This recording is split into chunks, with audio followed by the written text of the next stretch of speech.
Hello dear friends, greetings of the day. This is doctor Sahil Roy और मैं आपका बहुत बहुत स्वागत करता हूं मेरे YouTube channel U commerce scholar में। दोस्तों, हम यूजीसी एनटीए नेट 2021 की प्रिपरेशन कर रहे हैं। आज आपकी तैयारी को स्ट्रॉन्ग करने के लिए हम 50 डेज मैराथन लेकर के आए हैं, जिसमें हर रोज रात के 10 बजे वीडियो अपलोड हो जाता है। आज डे 15 है दोस्तों, और आज का हमारा टॉपिक है इकोनॉमिक्स मॉक टेस्ट पार्ट 15, जहां पे हम कवर अप करेंगे एमसीक्यू 1401 से 1500 तक। अगर आप हमारे चैनल पर नए हैं तो प्लीज चैनल को सब्सक्राइब कर लीजिए और बेल आइकन दबा दीजिए, ताकि लेटेस्ट अपलोडेड वीडियो की नोटिफिकेशन आप मिस ना कर सकें और आपकी तैयारी और अच्छी तरीके से हो सके। अगर इस वीडियो से कुछ सीखने को मिले तो लाइक और कमेंट जरूर कीजिएगा। So let's get started. पहला क्वेश्चन, क्वेश्चन नंबर 401, और क्वेश्चन है हमारा, India achieved full convertibility of current account in which year.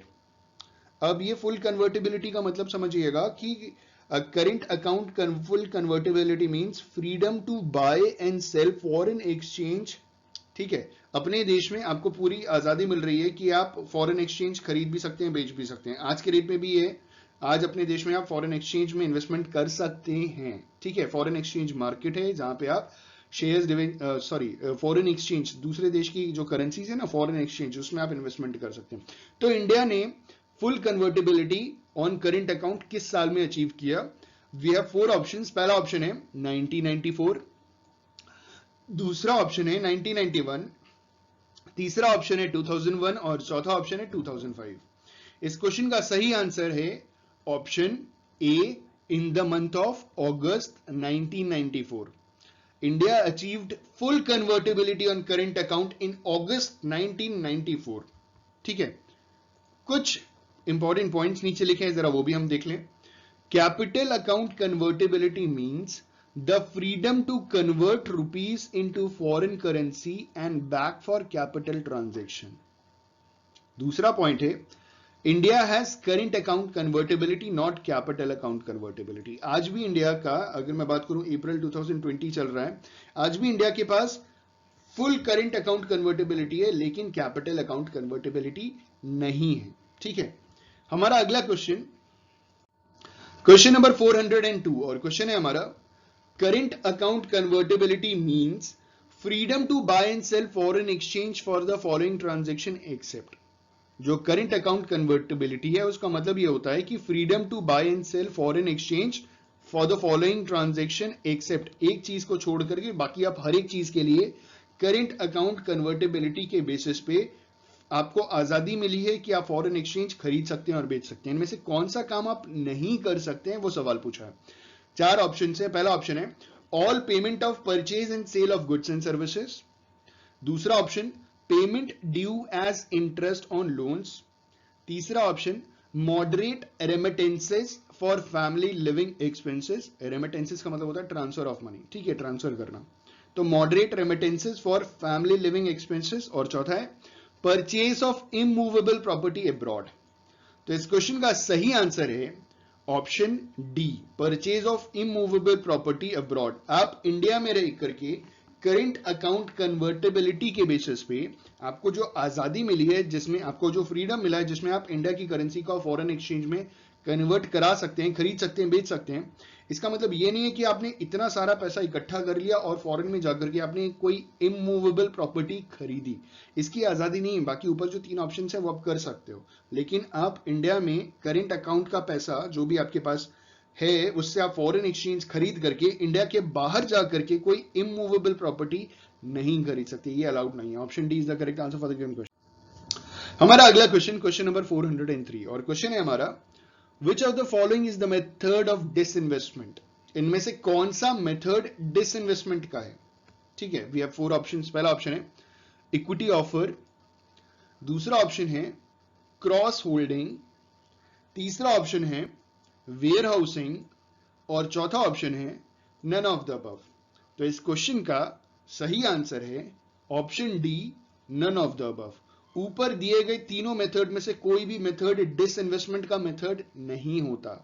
Disinvestment का मतलब क्या होता है कि हम ओपन मार्केट ऑपरेशंस के थ्रू अपने कोई भी शेयर्स जो भी हमने खरीद करके इन्वेस्ट करके रखे ना, उसे ले जा करके हम बेच दें और अपने पैसे लेकर के वापस चले हैं, disinvestment.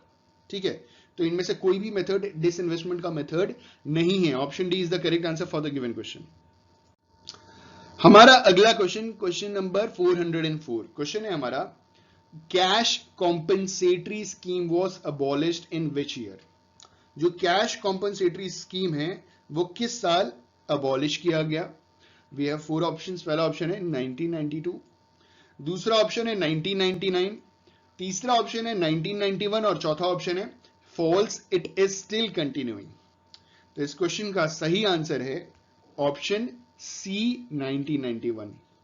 Cash compensatory scheme was abolished in the year 1991। ठीक है। हमारा अगला क्वेश्चन, क्वेश्चन नंबर 405, क्वेश्चन है हमारा, export promotion capital goods scheme was liberalised in April 1992 to, इन्होंने बोला कि जो export promotion capital goods scheme थी जिसे लिबरलाइज किया था अप्रैल 1992 में, रीजन क्या था उसको लिबरलाइज करने के पीछे? We have four options. पहला option, to encourage the export of capital goods, दूसरा option, to encourage the import of capital goods, तीसरा option both A and B, और चौथा option none of the above. इस question का सही answer option B, to encourage the import of capital goods. Export promotion capital goods scheme was liberalised in April 1992 to encourage the import of capital goods. Option B is the correct answer. हमारा अगला question, question number 406, question है हमारा, as per RBI recommendation Basel two framework has been operationalised from. जो Basel two framework है RBI के recommendation के बाद ये हमारे देश में कब से ऑपरेशनली शुरू हो गया? ठीक है। We have four options. पहला ऑप्शन है मार्च 2008, दूसरा ऑप्शन मार्च 2009, तीसरा ऑप्शन मार्च 2007 और चौथा ऑप्शन मार्च 2010। तो इस क्वेश्चन का सही आंसर है ऑप्शन सी, मार्च 2007। ठीक है। As per RBI recommendations Basel two, that is Basel two और बसेल भी बोलते हैं, Basel two framework has been operationalised from March 2007। हमारा अगला क्वेश्चन, क्वेश्चन नंबर 407, क्वेश्चन है हमारा, the securitisation and reconstruction of financial assets and enforcement of security interest act was passed for assisting bank। क्यों पास किया गया था ये एक्ट? और एक्ट था the securitisation and reconstruction of financial asset and enforcement of security interest act. ये पास करने के पीछे रीजन क्या था? We have four options. पहला option, in the recovery of their loans, दूसरा option, to give more loans on lesser security, तीसरा option, to give loans by taking more security, और चौथा नन ऑफ द अबव। तो इस question का सही answer है option A, in the recovery of their loans.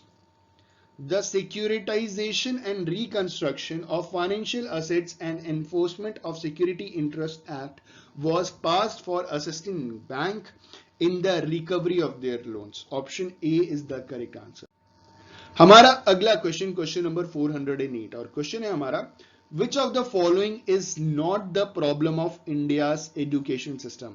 इन चारों में से इंडिया के एजुकेशन सिस्टम का प्रॉब्लम कौन सा पॉइंट इंडिया के एजुकेशन सिस्टम का प्रॉब्लम नहीं है? ठीक है।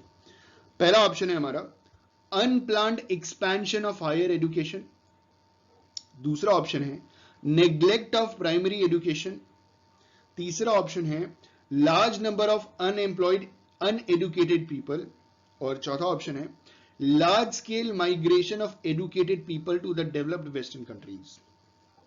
तो इंडिया की एजुकेशन सिस्टम का इसमें से कौन सा प्रॉब्लम नहीं है? तो प्रॉब्लम ऑप्शन सी है, large number of unemployed uneducated people. India का जो लिटरेसी रेट है ना वो 2011 के हिसाब से 74.5% है।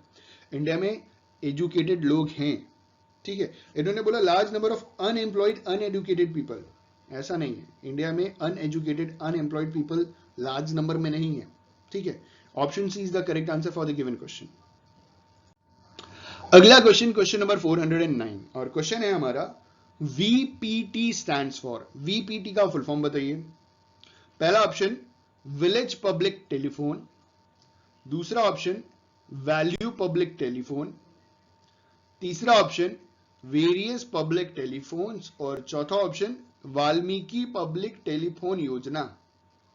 तो इस क्वेश्चन का सही आंसर है option A, village public telephone. VPT stands for village public telephone. हमारा अगला क्वेश्चन, क्वेश्चन नंबर 410। क्वेश्चन है विच of the following is not the factor for poor growth of coastal shipping? इनमें से कौन सा एक फैक्टर नहीं है कोस्टल शिपिंग के पुअर ग्रोथ का? ठीक है, वी हैव 4 ऑप्शंस। पहला ऑप्शन हाई ट्रांसपोर्टेशन कॉस्ट, दूसरा ऑप्शन पोर्ट डीलेस, तीसरा ऑप्शन ओवर एज्ड वेसल्स, और चौथा option fast handling of the cargo. इस क्वेश्चन का सही आंसर है option D, fast handling of cargoes. Question था which of the following is not the factor for poor growth of coastal shipping? Fast handling of cargo से poor growth कहां होगा? उससे तो अच्छा ग्रोथ होगा ना। Option D is the correct answer for the given question. अगला question, question number 411, और क्वेश्चन है हमारा which of the following is not a factor of production? इनमें से कौन सा फैक्टर ऑफ प्रोडक्शन नहीं है? 4 ऑप्शन हैं। पहला ऑप्शन है free uniform to defence personnel, दूसरा option salaries to the member of parliament, तीसरा option imputed rent of an owner occupied premises, और चौथा option scholarship given to the backward class students. तो इस क्वेश्चन का सही आंसर है option D, scholarship given to the backward class students. Which of the following is not a factor of production? Option D, scholarship given to the backward class students is the correct answer. हमारा अगला question, question number 412। Question है हमारा most of the unemployment in India is? India में ज्यादातर जो unemployment है वो किस टाइप की अनएम्प्लॉयमेंट है? अनएम्प्लॉयमेंट की बहुत सारी कैटेगरीज हैं। We have 4 options. पहला ऑप्शन वॉलंटरी अनएम्प्लॉयमेंट, दूसरा ऑप्शन स्ट्रक्चरल अनएम्प्लॉयमेंट, तीसरा ऑप्शन फ्रिक्शनल अनएम्प्लॉयमेंट, और चौथा ऑप्शन टेक्निकल अनएम्प्लॉयमेंट। तो इस क्वेश्चन का सही आंसर है option B, structural unemployment. India में जो सबसे बड़ा अनएम्प्लॉयमेंट का लेवल है ना, most of the unemployment in India is due to, और द मेजर रीजन इज, या type of unemployment is structural unemployment. Option B is the correct answer. हमारा अगला क्वेश्चन, क्वेश्चन नंबर 413, और क्वेश्चन है हमारा which of the following has not been a part of the land reforms programme in India? इनमें से कौन सा India के अंदर लैंड रिफॉर्म्स का प्रोग्राम का एक हिस्सा नहीं है? ठीक है, वी हैव 4 ऑप्शंस। पहला ऑप्शन सीलिंग एंड होल्डिंग, दूसरा ऑप्शन कंसोलिडेशन ऑफ होल्डिंग, तीसरा option abolition of zamindari system, और चौथा ऑप्शन एग्रीकल्चर होल्डिंग टैक्स। इस क्वेश्चन का सही आंसर है option D, agriculture holding tax. ये agriculture holding tax is not a part of land reforms programme in India. बाकी ऊपर जो 3 थे ना, सीलिंग एंड होल्डिंग ये पार्ट था, कंसोलिडेशन ऑफ होल्डिंग ये भी पार्ट था, एबॉलिशन ऑफ जिम्मेदारी सिस्टम ये भी पार्ट था, लेकिन option D is the correct answer, जो पार्ट नहीं था इंडिया के लैंड रिफॉर्म्स प्रोग्राम का। ठीक है, हमारा अगला क्वेश्चन, क्वेश्चन नंबर 414, और क्वेश्चन है हमारा disguised unemployment in India is maximum in which sector? जो इंडिया के अंदर डिसगाइज्ड अनएम्प्लॉयमेंट है ना, वो किस सेक्टर में सबसे ज्यादा है? पहला ऑप्शन एग्रीकल्चरल सेक्टर, दूसरा ऑप्शन सेकेंडरी सेक्टर, तीसरा ऑप्शन टर्चरी सेक्टर। जो एग्रीकल्चर सेक्टर है ना वो प्राइमरी सेक्टर है एक हिसाब से। ठीक है, पहला ऑप्शन एग्रीकल्चरल सेक्टर, दूसरा ऑप्शन सेकेंडरी सेक्टर, तीसरा ऑप्शन टर्चरी सेक्टर, और चौथा ऑप्शन बोथ ए एंड सी। इस क्वेश्चन का सही आंसर है disguised unemployment in India is maximum in agriculture sector. Option A is the correct answer for the given question. India के अंदर disguised unemployment agriculture sector में सबसे ज्यादा है। हमारा अगला क्वेश्चन, क्वेश्चन नंबर 415, क्वेश्चन है हमारा which of the following is an economic activity? इनमें से कौन सा एक इकोनॉमिक एक्टिविटी है? पहला ऑप्शन वॉचिंग टीवी, दूसरा option teaching one's own children at home, तीसरा option medical facilities rendered by a charitable hospital, और चौथा option a housewife preparing food for the household. इस क्वेश्चन का सही आंसर होगा option C, medical facilities rendered by a charitable hospital. Option C is the correct answer, which is an economic activity. हमारा अगला question number 416 और question है हमारा the cost incurred on the factor of production is known as. Factors of production में जो cost लगती है उसे कौन सा कॉस्ट कहते हैं? पहला ऑप्शन है अकाउंटिंग कॉस्ट, दूसरा ऑप्शन है इकोनॉमिक कॉस्ट, तीसरा ऑप्शन है मार्जिनल कॉस्ट और चौथा ऑप्शन है इम्प्लिसिट कॉस्ट. इस क्वेश्चन का सही आंसर है option A accounting cost. The cost incurred on the factor of production is known as accounting cost. Option A is the correct answer. हमारा अगला क्वेश्चन नंबर 417. क्वेश्चन है हमारा which of the following is considered as an economic cost? इनमें से किसको हम economic cost consider करेंगे? पहला ऑप्शन है the normal return on money capital invested, जो भी हमने पैसे इन्वेस्ट करके रखे हैं उसमें जो भी नॉमिनल रिटर्न मिल रहा है उसको. दूसरा ऑप्शन है सैलरी ऑफ एंटरप्रेन्योर, तीसरा ऑप्शन है the interest on capital invested और चौथा है ऑल ऑफ द अबव. इस क्वेश्चन का सही आंसर है option D all of the above. Which of the following is considered as an economic cost? तो जो ऊपर की तीनों चीजें बोली गई है वो सारा का सारा इंक्लूडेड है इकोनॉमिक कॉस्ट में. ठीक है, option D is the correct answer. हमारा अगला क्वेश्चन नंबर 418 है और क्वेश्चन है हमारा economic cost means. Economic cost का आप फॉर्मूला बताइए, क्योंकि नीचे कुछ फॉर्मूले बताए गए हैं, मतलब पूछ रहे हैं इकोनॉमिक कॉस्ट का मतलब आप बताइए. पहला ऑप्शन है accounting cost plus implicit cost, दूसरा ऑप्शन है accounting cost plus marginal cost, तीसरा ऑप्शन है cash cost plus opportunity cost और चौथा है इम्प्लिसिट कॉस्ट. इस क्वेश्चन का सही आंसर है ऑप्शन ए accounting cost plus implicit cost. इस क्वेश्चन को बहुत बार वेरीफाई किया, बहुत सर्च किया, जो आंसर है वो बिल्कुल सही आंसर है. बिल्कुल परेशान मत होइएगा, इसमें कोई डाउट भी नहीं होना चाहिए आपको. Economic cost means accounting cost plus implicit cost is the right answer. Option A is the correct answer. हमारा अगला क्वेश्चन नंबर 419 और क्वेश्चन है हमारा when is average product at its maximum point. इन चारों कंडीशन में पूछा जा रहा है कि किस समय एवरेज प्रोडक्ट उसके मैक्सिमम पॉइंट पे होता है. ठीक है, पहला ऑप्शन है हमारा when average product intersect the marginal product, दूसरा ऑप्शन है when average product intersects total product, तीसरा ऑप्शन है when marginal product is highest और चौथा है at the point of inflection.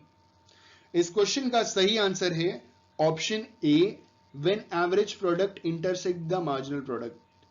when question था हमारा when is average product as its maximum point, तो आंसर है when average product intersects the marginal product it is a point when average product as its maximum. ठीक है, option A is the correct answer. हमारा अगला question number 420 question है हमारा when is total product maximum. Total product maximum कब होगा? We have 4 options. पहला option है व्हेन एवरेज प्रोडक्ट बिकम्स 0, दूसरा option when marginal products become 0, तीसरा option at the intersecting point of average product and marginal product और चौथा option when marginal product is highest. इस question का सही answer है option B when marginal product becomes 0. When marginal products become 0 तब total product maximum पे होता है. ठीक है, आप ग्राफ में भी चेक कर सकते हैं, यही ऑप्शन सही है. अगला क्वेश्चन नंबर 421 क्वेश्चन है हमारा variable cost includes the cost of. Variable cost में किसका कॉस्ट इंक्लूड होता है? ठीक है, पहला ऑप्शन है बाइंग लैंड एंड बिल्डिंग, दूसरा ऑप्शन है हायर चार्जेस ऑफ मशीनरी, तीसरा ऑप्शन है इंश्योरेंस प्रीमियम और चौथा ऑप्शन है मटेरियल बॉट. इस क्वेश्चन का सही आंसर होगा ऑप्शन डी मटेरियल बॉट. जो वेरिएबल कॉस्ट है ना उसमें मटेरियल जो भी हमने खरीदा है उसकी कॉस्ट इंक्लूड रहती है. Option D is the correct answer. हमारा अगला क्वेश्चन नंबर 422 और क्वेश्चन है हमारा which of the following is correct. हमारे पास 4 स्टेटमेंट है और कहा जा रहा है कि इनमें से कौन सा स्टेटमेंट करेक्ट है. पहला option marginal cost is always less than the average cost, दूसरा option marginal cost is always more than the average cost, तीसरा option marginal cost is always equal to the average cost at minimum point, और चौथा option marginal cost is always equal to the average cost. इस question का सही answer है option C, marginal cost is always equal to the average cost at it's minimum point. अगला question, question number 423, और question है हमारा when average cost curve is rising, जब average cost curve rise कर रहा है, देन मार्जिनल कॉस्ट, तब marginal cost का क्या होगा? We have 4 options. पहला ऑप्शन मस्ट बी डिक्रीजिंग, दूसरा option must be above the average cost curve, तीसरा ऑप्शन मस्ट बी कांस्टेंट, और चौथा option must be equal to average cost. इस क्वेश्चन का सही आंसर है option B, must be above the average cost curve. When average cost curve is rising, marginal cost curve must be above the average cost curve. हमारा अगला question, question number 424, question है हमारा which of the following is not a cause of sickness of industrial units in India? इनमें से कौन सा भारत की जो इंडस्ट्रियल यूनिट्स हैं उनके सिकनेस का कारण नहीं है? सिकनेस का मतलब एक हिसाब से बहुत सारा जो लॉस होता जाता है, धीरे धीरे लॉस इतना ज्यादा हो जाता है कि वो बंद होने की मतलब मरने की स्थिति में आ जाता है, तो सिकनेस वाली बात की जा रही है। सवाल ये पूछा गया कि इनमें से कौन सी कंडीशन इंडिया की इंडस्ट्रियल यूनिट्स के सिकनेस का कारण नहीं है। ठीक है, पहला ऑप्शन आउटडेटेड टेक्नोलॉजी, दूसरा ऑप्शन लेबर प्रॉब्लम्स, तीसरा ऑप्शन फॉल्टी लोकेशंस, और चौथा option lack of capital account convertibility. तो इस क्वेश्चन का सही आंसर है option D, lack of capital account convertibility, क्योंकि इंडिया की जो सिकनेस है उसका एक बहुत बड़ा कारण है आउटडेटेड टेक्नोलॉजी। भारत की जो टेक्नोलॉजी ना बहुत पुरानी है, हमारे पास नई टेक्नोलॉजी नहीं है, इसीलिए जो एलपीजी आया था ना, लिबरलाइजेशन, प्राइवेटाइजेशन, ग्लोबलाइजेशन, 1991 में न्यू इकोनॉमिक पॉलिसी, उसमें कैपिटल गुड्स को इंपोर्ट कराने के लिए फ्री लाइसेंस कर दिया गया था, लिबरलाइज कर दिया गया था उसको। ठीक है, आप जो कैपिटल गुड्स है ना उसको दूसरे देश से बिना किसी परमिशन के आप अपने देश में इंपोर्ट करा सकते हैं। हमारे देश में जो इंडस्ट्रीज है उसके सिकनेस का एक सबसे बड़ा रीजन है आउटडेटेड टेक्नोलॉजी, दूसरा लेबर प्रॉब्लम्स है हमारे देश में, हमारे देश में लेबर प्रॉब्लम्स हैं, तीसरा है फॉल्टी लोकेशंस, ये भी एक प्रॉब्लम है। ठीक है, क्या प्रॉब्लम नहीं है? Lack of capital convertibility. तो option D is the correct answer for the given question. तो आखिरी क्वेश्चन है हमारा, क्वेश्चन नंबर 425, क्वेश्चन है हमारा which of the following is not a factor payment? इनमें से कौन सा फैक्टर पेमेंट नहीं है? पहला option free uniform to defence personnel, दूसरा option salaries to the member of parliament, तीसरा option imputed rent of an owner occupied premises, और चौथा scholarship given to the backward class students. इस क्वेश्चन का सही आंसर है option D, scholarship given to the backward class students is not a factor payment. ठीक है, option D is the correct answer. Question number 426 है, और question है हमारा what is the marginal output when third hour of labour is employed? जब third hour of labour employ होगा तो हमारा मार्जिनल आउटपुट क्या होगा? हमारे पास एक शेड्यूल है जिसे हम फिल कर लेते हैं। 0 आवर ऑफ लेबर में टोटल आउटपुट निल है और मार्जिनल आउटपुट निल है। 1 आवर ऑफ लेबर में टोटल आउटपुट 350 यूनिट्स है, मार्जिनल आउटपुट 350 यूनिट्स है। 2 आवर्स ऑफ लेबर में टोटल आउटपुट हमें पता लगाना है और मार्जिनल आउटपुट 230 यूनिट्स है। तो जब हम टोटल आउटपुट निकालेंगे तो इन दोनों को ऐड कर लेंगे तो हमारा आंसर आएगा 580 यूनिट्स।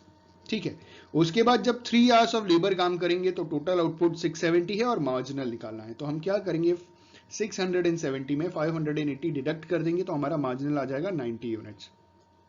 ठीक है, हमारा सवाल पूछा गया था what is the marginal output when third hour of labour is employed? तो थर्ड आवर ऑफ लेबर जब एम्प्लॉय होगा तो मार्जिनल आउटपुट हमारा कितना हो जाएगा, 90 यूनिट्स। इस हिसाब से हमारा जो करेक्ट आंसर है वो है ऑप्शन ए, 90 यूनिट्स। हमारा अगला क्वेश्चन भी सेम ही है, सेम स्केड्यूल के ऊपर है, लेकिन क्वेश्चन थोड़ा डिफरेंट है, तो हम जो स्केड्यूल है उसको फुलफिल कर लेते हैं। ये 580 यूनिट्स था और ये 90 यूनिट्स था। अब देखते हैं सवाल क्या पूछा गया है। क्वेश्चन हमसे पूछा है what is the total output when 2 hours of labour are employed? हमें टोटल आउटपुट बताना है जब 2 आवर्स ऑफ लेबर एम्प्लॉय होगा। तो 2 आवर्स ऑफ लेबर जब एम्प्लॉय हो रहा है, ये आप देख सकते हैं, 2 आवर्स ऑफ लेबर जब एम्प्लॉय हो रहा है तो टोटल आउटपुट कितना है हमारा, 580 यूनिट्स। तो option B is the correct answer. ये आया कहां से? हमने मार्जिनल आउटपुट को ऐड कर लिया तो हमारा टोटल आउटपुट आ गया। Option B is the correct answer for the given question. हमारा अगला क्वेश्चन, क्वेश्चन नंबर 428, और क्वेश्चन है हमारा, which of the following is not the name of LAC curve? इनमें से कौन सा LAC कर्व का नाम नहीं है? ठीक है, वी हैव 4 ऑप्शंस। पहला ऑप्शन है हमारा प्लानिंग कर्व, दूसरा ऑप्शन है हमारा एनवेलपिंग कर्व, तीसरा ऑप्शन है हमारा राउंड कर्व, और चौथा ऑप्शन है हमारा नन ऑफ द अबव। इस क्वेश्चन का सही आंसर है ऑप्शन सी, राउंड कर्व। हम LAC कर्व को प्लानिंग कर्व बोलते हैं, एनवेलपिंग कर्व बोलते हैं, लेकिन राउंड कर्व नहीं बोलते हैं। तो राउंड कर्व LAC कर्व का नाम नहीं है। Option C is the correct answer for the given question. So हमारा अगला क्वेश्चन, क्वेश्चन नंबर 429, क्वेश्चन है हमारा, a firm average fix cost is ₹20 at 6 units. जो फर्म का एवरेज फिक्स कॉस्ट है वो 20 रुपए है 6 यूनिट्स पे। ठीक है, 6 units of output. What will it be at 4 units of output? 4 unit of output पे वो कितना होगा?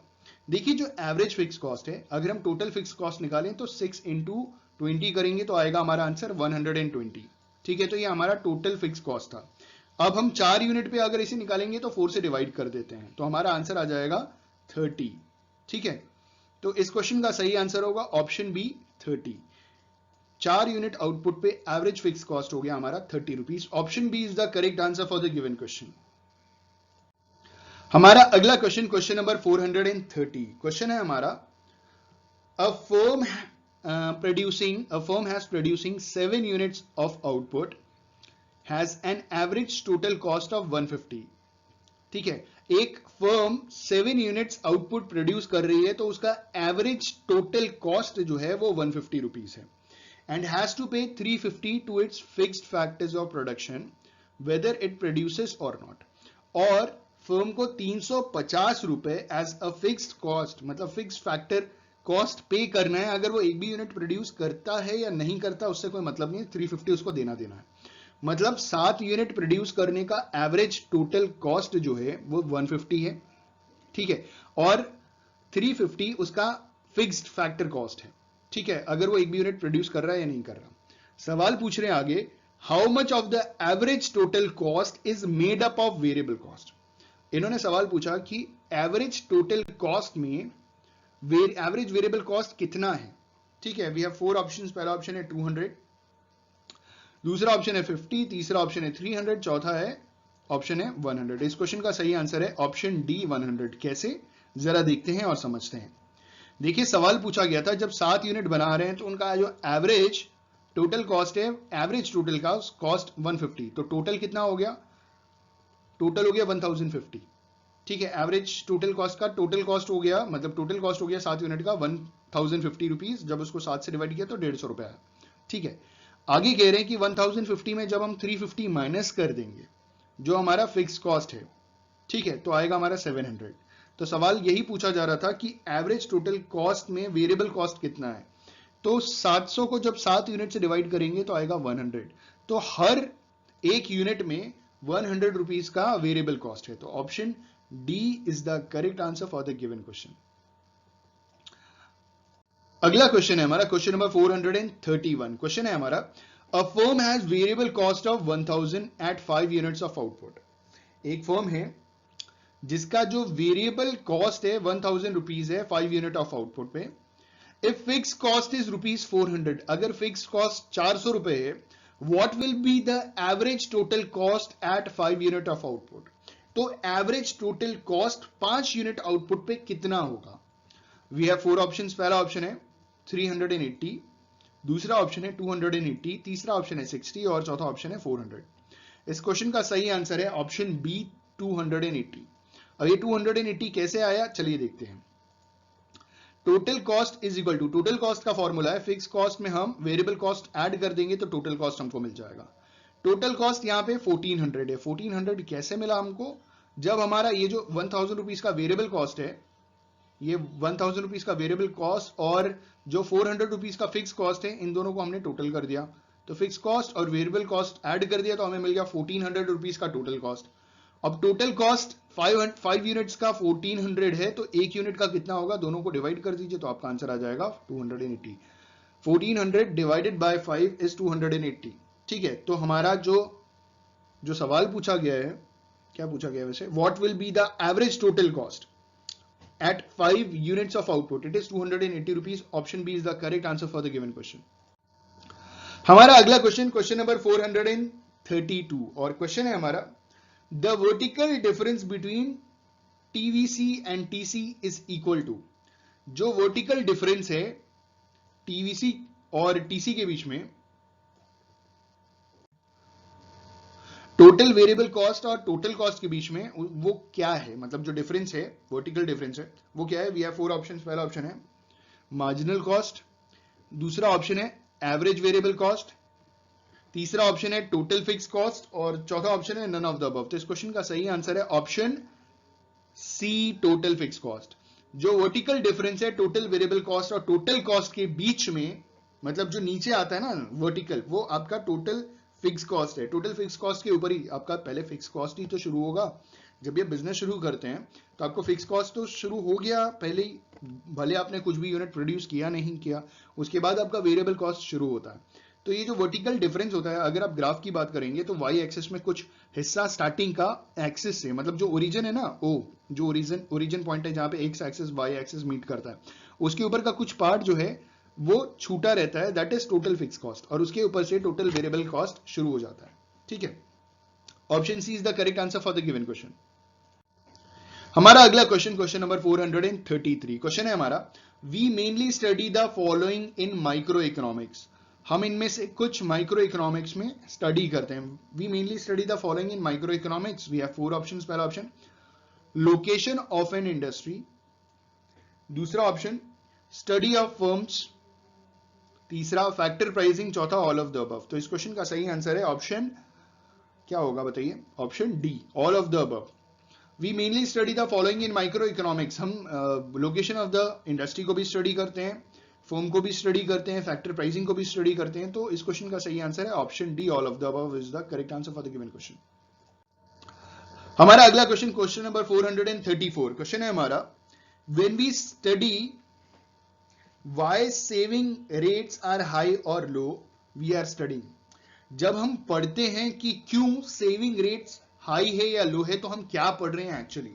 ठीक है, वी हैव 4 ऑप्शंस। पहला ऑप्शन है माइक्रो इकोनॉमिक्स, दूसरा ऑप्शन, सॉरी, पहला ऑप्शन है मैक्रो इकोनॉमिक्स, दूसरा ऑप्शन है माइक्रो इकोनॉमिक्स, तीसरा ऑप्शन है इकोनोमेट्रिक्स और चौथा ऑप्शन है both A and B, that is micro economics and macro economics. इस क्वेश्चन का सही आंसर है, जब हम सेविंग्स रेट के बारे में पढ़ते हैं कि सेविंग्स रेट हाई हो गया या लो हो गया, तो हम एक्चुअली मैक्रो इकोनॉमिक्स पढ़ रहे हैं। इन्फ्लेशन डिफ्लेशन की जब बात करते हैं तो मैक्रो इकोनॉमिक्स की बात शुरू हो जाती है। ठीक है, option A is the correct answer for the given question. हमारा अगला क्वेश्चन नंबर 435 क्वेश्चन है हमारा, which of the following is not a central problem of an economy. इनमें से कौन सा एक इकोनॉमी का सेंट्रल प्रॉब्लम नहीं है। We have 4 options. पहला ऑप्शन है हाउ टू प्रोड्यूस, दूसरा ऑप्शन व्हेन टू प्रोड्यूस, तीसरा ऑप्शन व्हाट टू प्रोड्यूस और चौथा option for whom to produce. तो आपने इकोनॉमिक्स में सबसे पहली चीज central problem of an economics micro economics में पढ़ा था, जिसमें आपने सारी चीजें पढ़ी थी, बस एक चीज नहीं पढ़ी थी, वो है option B, when to produce. हमने पढ़ा है central problem of an economy में how to produce, what to produce and for whom to produce, लेकिन व्हेन टू प्रोड्यूस के बारे में कभी नहीं पढ़ा। ठीक है, तो ये central problem of an economy नहीं है। कभी भी प्रोड्यूस करो, जब जरूरत पड़े तब प्रोड्यूस करो। Option B is the correct answer for the given question.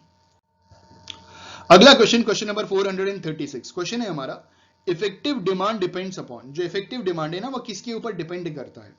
ठीक है, वी हैव 4 ऑप्शंस। पहला ऑप्शन डिजायर पे, दूसरा ऑप्शन मींस टू परचेज पे, तीसरा option willingness to use those means for what for that purchases और चौथा है ऑल ऑफ द अबव। तो इस क्वेश्चन का सही आंसर होगा, क्या होगा, option D, all of the above. Effective demands depends upon desire. Effective demand desire के ऊपर डिपेंड करता है, मींस टू परचेज पे डिपेंड करता है, willingness to use those means for that purchase पे भी डिपेंड करता है। तो इस क्वेश्चन का सही आंसर है option D, all of the above. हमारा अगला क्वेश्चन, क्वेश्चन नंबर 437, क्वेश्चन है हमारा, quantity demanded is a, quantity demanded क्या है? It's a flow concept, it's a stock concept, it's both flow concept as well as stock concept, और none of the above. तो इस question का सही answer है ऑप्शन ए, फ्लो कॉन्सेप्ट। जो quantity demanded है वो एक फ्लो कॉन्सेप्ट है। हमारा अगला क्वेश्चन, क्वेश्चन नंबर 438, क्वेश्चन है हमारा, inferior goods have, inferior goods में क्या होता है? We have four options. पहला ऑप्शन पॉजिटिव इनकम इलास्टिसिटी, दूसरा ऑप्शन नेगेटिव इनकम इलास्टिसिटी, तीसरा ऑप्शन जीरो इनकम इलास्टिसिटी, और चौथा option both positive income elasticity as well as negative income elasticity. तो अगर हम बात करें इंफीरियर गुड्स की, तो जब आपका इनकम बढ़ता है तो इंफीरियर गुड्स की डिमांड कंपैरेटिवली कम हो जाती है। तो इस क्वेश्चन का सही आंसर है option B, negative income elasticity. ठीक है, इनकम बढ़ेगा तो इंफीरियर गुड्स की डिमांड कम हो जाएगी। It means inferior goods have a negative income elasticity. अगला क्वेश्चन, क्वेश्चन नंबर 439, क्वेश्चन है हमारा, if two goods are substitutes like tea and coffee then the cross elasticity is. जब दो गुड्स एक दूसरे की सब्स्टिट्यूट्स हैं जैसे टी और कॉफी, तो जो क्रॉस इलास्टिसिटी होगी वो क्या होगी? The cross elasticity will be negative, the cross elasticity will be zero, the cross elasticity should be positive, और the cross elasticity should be less than 1। इस क्वेश्चन का सही आंसर है option C, the cross elasticity should be positive. ठीक है, हमारा अगला question, question number 440, और क्वेश्चन है हमारा, if the price of banana rise from 30 per dozen to 40 पर डजन, अगर बनाना की प्राइस 30 पर डजन से 40 पर डजन बढ़ रहा है, and the supply increases from 240 dozen to 300 dozen, elasticity of supply बताइए। तो इलास्टिसिटी ऑफ सप्लाई का जब आप फॉर्मूला पुट कीजिएगा तो आपका आंसर आ जाएगा। We have four options. पहला ऑप्शन 0.7, दूसरा ऑप्शन -0.67, तीसरा ऑप्शन 0.65, और चौथा ऑप्शन 0.77। तो इस क्वेश्चन का सही आंसर है ऑप्शन, सॉल्व कीजिए, ऑप्शन डी, 0.77। अगर क्वेश्चन सॉल्व करने में दिक्कत हो कमेंट कीजिएगा, मैं आपको पूरा सॉल्यूशन दूंगा। कुछ चीजें मैं छोड़ देता हूं आपके लिए। अगला क्वेश्चन, क्वेश्चन नंबर 441, क्वेश्चन है हमारा, if as a result of 90% increase in all inputs the output increase by 75%, this is a case of. जब हम अपने सारे इनपुट्स को 90% इंक्रीज कर देते हैं तो हमारा जो आउटपुट है वो 75% इंक्रीज करता है। तो ये कौन सा केस है? ठीक है, पहला ऑप्शन है इंक्रीजिंग रिटर्न्स टू फैक्टर, दूसरा option decreasing returns to factor, तीसरा option diminishing returns to scale, और चौथा नन ऑफ द अबव। तो इस क्वेश्चन का सही आंसर है option option C, diminishing returns to scale. ठीक है, हम जिस वे में जितने परसेंटेज में हमने इनपुट इंक्रीज किया उतना ही अगर आउटपुट इंक्रीज होता तो ये कांस्टेंट रिटर्न्स टू स्केल होता। अगर ज्यादा होता तो इंक्रीजिंग रिटर्न्स टू स्केल हो जाता, लेकिन ये तो कम निकला, इसको कहते हैं डिमिनिशिंग रिटर्न्स टू स्केल। लेकिन अगर 90% इनपुट इंक्रीज करने पे 20 to 25% ही आउटपुट अगर इंक्रीज होता तो इसको कहते हैं decreasing returns to a factor. मतलब डिसगाइज्ड अनएम्प्लॉयमेंट वाली कंडीशन हो जाती है, जहां पे जितने लोगों की जरूरत है या जितने इनपुट की जरूरत है उसके कंपेरेटिव आपने बहुत ज्यादा लगा दिया तो आपका जो फैक्टर का रिटर्न है ना उस हिसाब से आया नहीं। ठीक है, ऐसा ही क्वेश्चन हमारे 2-3 वीडियोस पहले में भी एक इस टाइप का क्वेश्चन आया था। अगर आपने हमारी वीडियो की सीरीज देखी होगी तो आपको ऐसा क्वेश्चन मिला होगा। मैंने उस क्वेश्चन को यहाँ डिस्कस करना सही समझा ताकि कोई कंफ्यूजन ना हो। तो इस क्वेश्चन का सही आंसर है option C, diminishing returns to scale. हमारा अगला क्वेश्चन, क्वेश्चन नंबर 442, और क्वेश्चन है हमारा, under which market structure average revenue of a firm is equal to marginal revenue. किस मार्केट स्ट्रक्चर में एवरेज रेवेन्यू फर्म का उसके मार्जिनल रेवेन्यू के बराबर होता है? पहला ऑप्शन मोनोपोली, क्या मोनोपोली में A R is equal to M R होता है? दूसरा ऑप्शन मोनोपोलिस्टिक कॉम्पिटिशन, क्या मोनोपोलिस्टिक कॉम्पिटिशन में average revenue is equal to marginal revenue होता है? क्या ओलिगोपोली में average revenue is equal to marginal revenue होता है, या नन ऑफ द अबव? इस क्वेश्चन का सही आंसर होता इस क्वेश्चन का सही आंसर है एक्चुअली जो परफेक्ट कंपटीशन होता है ना उसमें एवरेज रेवेन्यू मार्जिनल रेवेन्यू के बराबर होता है, तो इस हिसाब से इस क्वेश्चन का सही आंसर है option D, none of the above, क्योंकि परफेक्ट कंपटीशन तो दिया ही नहीं ऑप्शन में। और परफेक्ट कंपटीशन वो मार्केट स्ट्रक्चर है जहां पे एवरेज रेवेन्यू मार्जिनल रेवेन्यू के बराबर होता है किसी भी फर्म का। हमारा अगला क्वेश्चन, क्वेश्चन नंबर 443, और क्वेश्चन है हमारा special drawing rights has a link with. जो स्पेशल ड्राइंग राइट्स है ना उसका इनमें से किसके साथ लिंक है? पहला ऑप्शन वर्ल्ड बैंक, दूसरा ऑप्शन वर्ल्ड ट्रेड ऑर्गेनाइजेशन, तीसरा ऑप्शन इंटरनेशनल मॉनेटरी फंड, और चौथा option ADB that is Asian development bank. तो स्पेशल ड्राइंग राइट्स आपको मालूम है ना, ब्रेटन वुड्स अग्रीमेंट में इंटरनेशनल मॉनेटरी फंड जब बना था तो उसके बाद एसडीआर की जरूरत पड़ी थी, और एसडीआर कई सालों के बाद लॉन्च किया गया था, ठीक है। और ये इंटरनेशनल लेवल पे जो फॉरेन करेंसीज की जो लिक्विडिटी है ना उसको बरकरार रखने के लिए किया गया था। हमारा अगला क्वेश्चन, क्वेश्चन नंबर 444 मतलब 444 क्वेश्चन है हमारा, banking regulation act of India pertains to the year. जो बैंकिंग रेगुलेशन एक्ट है इंडिया का वो किस सन में लॉन्च हुआ था, ठीक है, मतलब किस साल स्टैब्लिश हुआ था, मतलब इनैक्ट किया गया था।